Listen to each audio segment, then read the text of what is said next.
महत्वपूर्ण है, क्योंकि चिदंबरम साहब ने भी चंद दिनों पहले ट्वीट करके आर्टिकल 370 पर अपने मंतव्य को रखा था कि आर्टिकल 370 फिर से बहाल करेंगे। मैं जानना चाहता हूं कि कांग्रेस पार्टी के प्रवक्ता इस विषय पर क्या को बाहर नहीं रखते, हम न्योता सबको देते हैं, जो अपने प्रवक्ता भेजते हैं वो कार्यक्रम का हिस्सा होते हैं, उनको भी हमने न्योता दिया था। उनकी तरफ से अभी भी ये मंच खुला हुआ है, 5:45 तक ये कार्यक्रम चलेगा, कोई आएगा आना चाहेगा तो वो इस कार्यक्रम का हिस्सा बन जाएगा।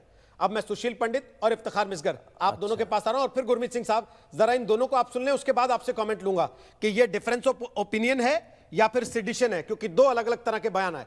पहले सुशील पंडित बोलिए, उसके बाद इफ्तिखार मिसगर आपके पास आता हूं। सुशील पंडित, तिरंगा आज भी उसी तरीके से फहराया जा रहा है जैसे 90 में मुरली मनोहर जोशी जाते थे, पुलिस रोकती थी, टोकाटाकी होती थी, खींचातानी होती थी, लाल चौक पे झड़पें होती थी, वैसी स्थिति आज भी है। और महबूबा मुफ्ती के नेता तो कह रहे हैं कि साहब ये डिफरेंस ऑफ ओपिनियन है, नहीं फहराएंगे, हमारे झंडे को नहीं जब तक मानोगे हम नहीं मानेंगे तुम्हारा झंडा।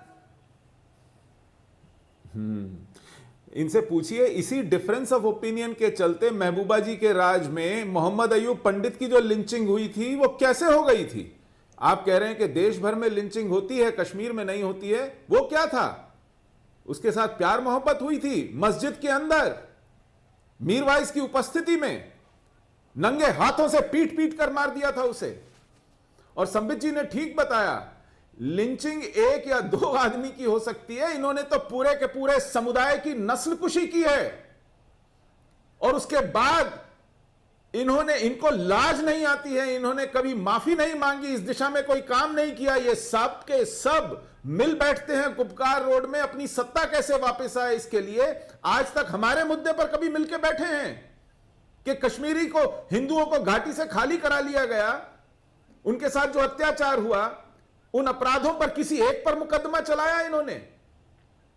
ये कहते हैं कि साहब आपने हमसे सत्ता छीन ली तो हम क्या तिरंगे को कुछ दिनों के लिए बाहर नहीं रख सकते?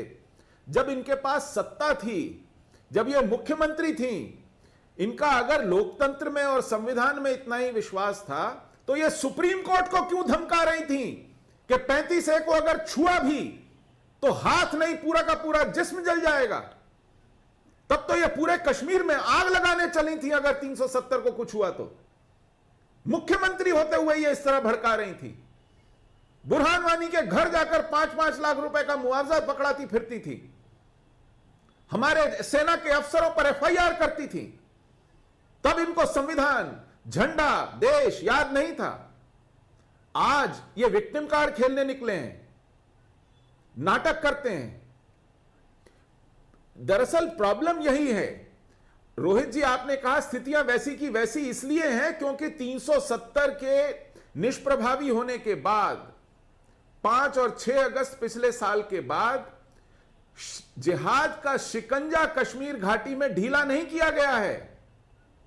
वहां पर जो लोग इस व्यवस्था को चला रहे थे, चाहे वो एकेडमिया हो, चाहे ब्यूरोक्रेसी हो, चाहे पुलिस हो, चाहे लोअर जुडिशरी हो, चाहे मीडिया हो, जितने सिविल सोसाइटी ऑर्गेनाइजेशंस हो, उन पर जिहाद का शिकंजा अभी भी वैसे का वैसा कसा हुआ है। बल्कि पिछले दरवाजे से 370 के प्रावधान वापस आ रहे हैं डोमिसाइल के रूप में।